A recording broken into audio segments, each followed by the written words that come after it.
Hello YouTube, Reddit Math here, and welcome back to the Red Estate.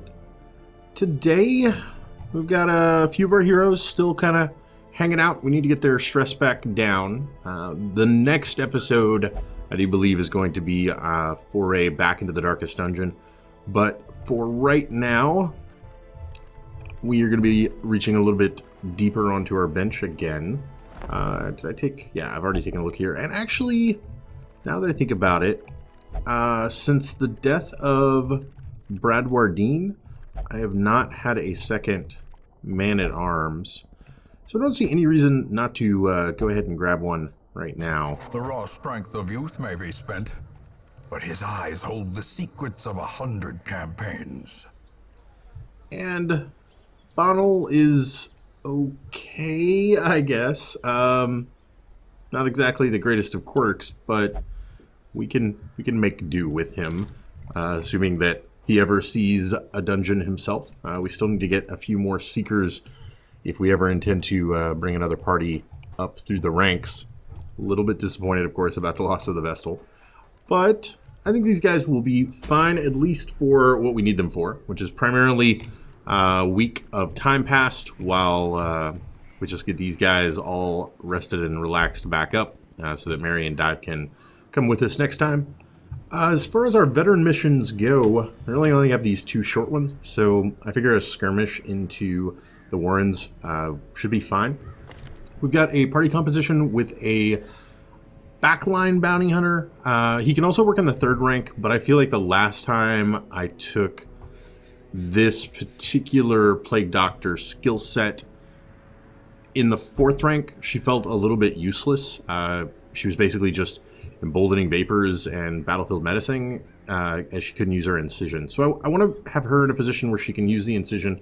We do have her with bloody herbs to make it better, so I figure why not.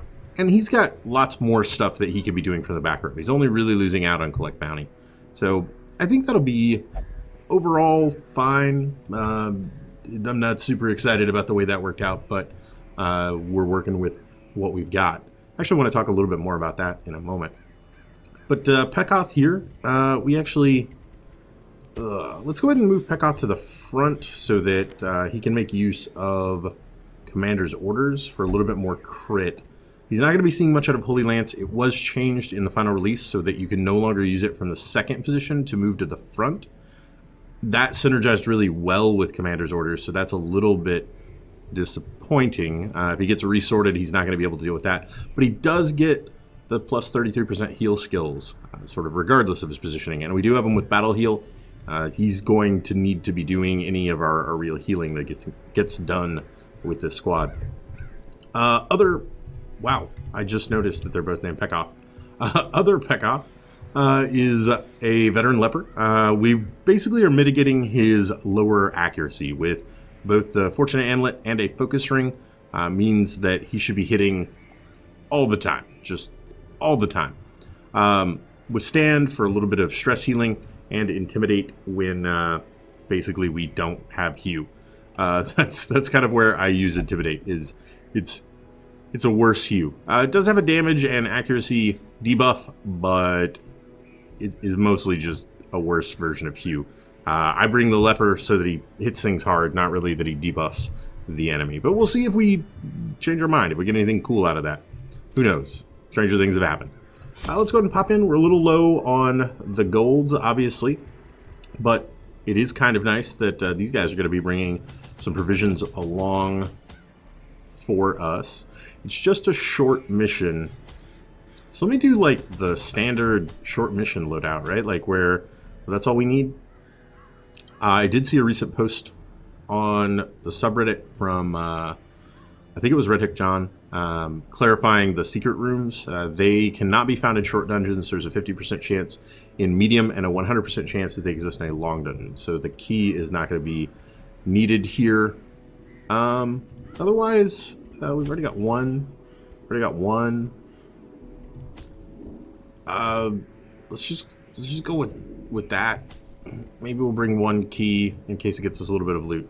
But this is really going to be a mission opportunity to just bounce back, advance some time. get ourselves situated to head into the darkest dungeon. I'm a little bit scared, I'm not going to lie. It sounds horrifying that I have to camp 4 times throughout the course of a mission. Like, that's not something that I'm looking forward to at all. But it's not just that. I just want to be really prepared. They breed quickly down there in the dark. But perhaps we can slay them even faster. Interesting. We started out with a scout. We didn't even see the animation. I don't remember that being possible before. Because my stereotypical, I would always run into a trap, like, right off the bat. I did not remember ever getting scouts on that opening room. That's very interesting. Let's see. Stress Eater, Claustrophobia, Logophobia, Torn Rotator. Those are all actually quite bad. God-fearing, Stress Damage, Stress Eater. Yeah, I think, Moyo, I think you are going to be taking this pile of scrolls out with you. Lifted a weight. Logophobia went away. Okay, I can deal with that. And I don't want to have anything to do with any books. 80, 80, 100, 110. Lovely. Mechanical hazards. Okay. Possessed by evil intent. Apparently it doesn't matter if we can see the traps. We will still walk into them in our first hallway. Ugh. Boy, oh boy, oh. Okay, good surprise. I can deal with that. The thing that I wanted to mention when we were in the kind of loadout screen, that I recently listened to an interview with one of the devs on a podcast over the weekend. I believe it was not a podcast I was familiar with. I was only there because the Darkest Dungeon dev was being interviewed. I want to say it was like Up, Up, Down was the name of it. I'll see if I can find it and throw a link into the description. But it was an interesting talk, and one of the things that I found honestly most interesting about it was the discussion of sort of fairness in the game, and you know what it meant to be fair but hard, and what it meant to be hard but unfair, that sort of thing. And there was an anecdote in there that I really loved, where they said that one of the things that sort of birthed Darkest Dungeon was the time that the devs, Chris and Tyler, spent in managerial positions within the games industry. I'm gonna go ahead and try to inflict bleed here. Yeah. And then we can just do... Well, maybe we really can't. Doesn't have anything buffing the stun, so it's like a 50-50. Hey, we got the right 50. Their time spent in the games industry, and specifically within managerial positions within it. And I don't think this is specific to the games industry, but maybe specific to managerial positions. Ugh, that's a little bad. Is the idea that you sometimes just have to make do, right? That there is no perfect solution to the situation that you are in. Continue the onslaught. Destroy them all.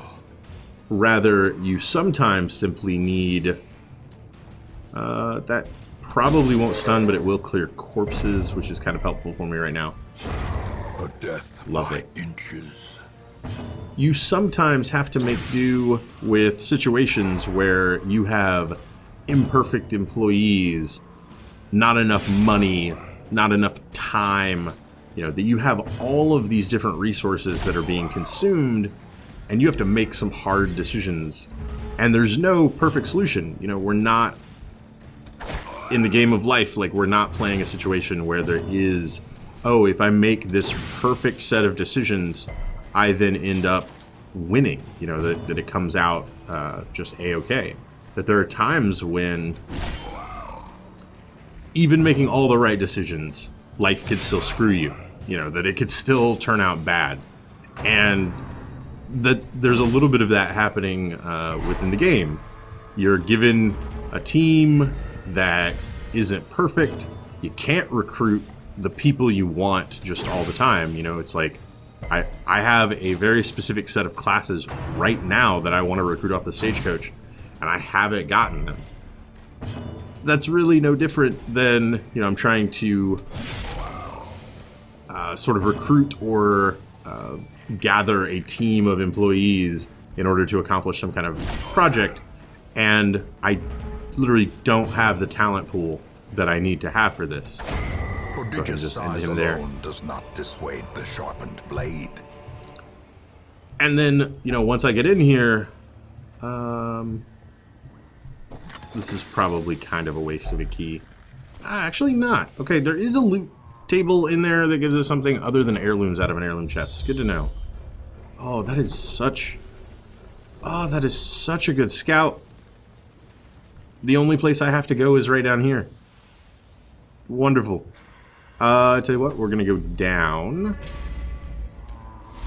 And, you know, sometimes you end up having to manage, you know, multiple things like HP bars and stress bars, and you're making decisions in the game where one or the other needs to be sacrificed, because maybe the best long-term solution is to focus on stress, but in the short term you just can't afford it. You know, the HP has to matter more for you, and you know, those types of things. And I think that explains.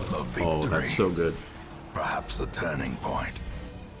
I think that explains a lot about the game model that they've kind of gone with, and the type of difficulty, if not just the level of difficulty. You know, not that it's just so hard, but the type of hard that Darkest Dungeon tends to be. That did a lot to me. Like, I'd never heard them put it that way before. And I found it like a really fascinating discussion of the difficulty in gaming, but the difficulty in this game in particular. Hoping he goes like real last, and I can just spend like a turn or two maybe tossing out a heal here and there.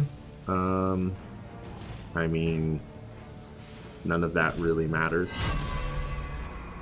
We know we're not going to run into another... The slow death. Yeah. Okay. Unforeseen. Unforgiving. No big thing. Let's get up here. Alright, we are batting 50-50 for... so we're batting... Is that 500? I don't know anything about baseball. I probably should not be using baseball analogies. We're at 50-50 for the traps. This could be good or bad, is basically where this is. I mean, there's really no reason. I guess new Peccoth. That was a whole lot of muss and fuss for nothing, huh? Okay. That's fine. That's fine. And we're coming up on our last room battle here. Take out pile of bones. Good. Check out the dinner cart, which will just be a loot table. Oh, nice. Okay, that was a bit more than I was expecting. We now have oh so much food that it's a little ridiculous. So basically, that dinner cart just healed our entire party. Yay! Awesome. 2/3 of a trap success. We do have one shovel as well. I will probably complete this entire dungeon, assuming that things continue to go well. This isn't too bad of a fight. We're gonna run into a little bit of stress here, and I think that's gonna be our biggest enemy, especially if that bleed lands so that he dies. Can maybe do... Actually, let's try the come hither. Yeah, and then we are going to make you as the enemy crumbles. A little pile of goo down there. Beautiful. Okay. Not a bad first turn. He'll bleed out before he does anything, so we got 2 kills off of that surprise. It's interesting the number of balance passes that have happened. Slowly, gently. This is how a life is taken. Since I was last really playing a like a level 3 dungeon a lot, I feel like I've been in champion dungeons for a very long time at this point. Let's go ahead and try to shuffle him. Yes, that is exactly what I needed to happen so that that could happen. Wonderful. And since he is also stunned, I'm just going to spend a turn here grabbing a little bit of HP. And grabbing a little bit of more HP. Nice. From what I understand, I think the lower level dungeons were kind of tweaked to be less difficult overall, to make maybe the early game a little bit easier for players. And I've just been running up against champion dungeons for a real long time, which I sort of feel like have more or less remained as difficult. Well, what I'm thinking here is he's not going to be able to heal since he's going last. He needs to do the killing blow. That's fine. Take a little stress off. No quarter. Okay. I don't care about Remind that stuff. yourself that overconfidence is a slow and insidious killer. I understand that, and yet at the same time, I think I am getting a little overconfident. Okay. And he became sickly. Ugh. Not the worst thing in the world. A little bit of disease resist down. We might even... now that I think about this. We might want to... A powerful blow. So good. We might want to kind of forego a little bit of our stress on these characters in exchange for better loot from them, with the ideology that since we're going into the darkest dungeon next, if we're successful, we're going to clear all stress. And if we're not successful, well, we've got bigger problems. So, banking on that successful strategy happening, it would probably be worthwhile to let these guys suffer a little bit now in exchange for that. Good. Heal and remove the bleed, which was the point. Alright.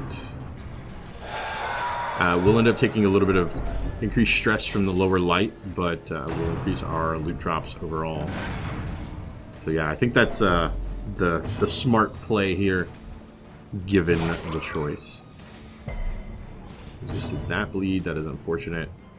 You're down to 11, taking 2 rounds, so I need to do 9.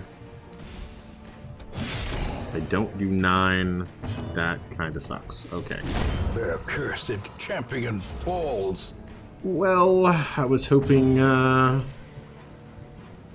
for something a little bit better there, not gonna lie. Tell you what, we'll go ahead and go with the clear out corpse. Good, good. Oh, very good, actually. More stun. We stunned him while he was stunned. Stun squared. Beautiful. I think he actually does get double the stun resist due to that, which doesn't make a ton of sense. Their formation but oh is well. broken. Maintain the offensive. Alright, some decent stuff. Oop.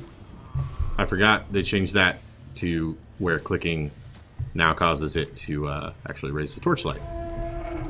Good on them. However, that's not what I needed it to do right there. Alright, and here we go. I'm not interested in 0 torchlight. A shambler fight is not necessarily my idea of a good time right now, but we'll keep it pretty low here. Oh, that was real dumb. I got... Mind that such missteps are the exception and not the rule. I'm sorry, Wayne. I'm sorry. I got preoccupied. I had scouted that trap. I should have known it was there. Oh, boy, oh, boy, oh. Sash heirlooms that we don't care about. Go ahead and use our last torch. We'll get into darkness right as this fight starts. And then... As the fiend falls, a faint hope blossoms. We both get crit bonuses from the dark. Don't you forget it. Alright. Stun there. I would have liked to have gone before him, but it's okay. 2 to 3, 3 to 5. Again, it's a worse hue.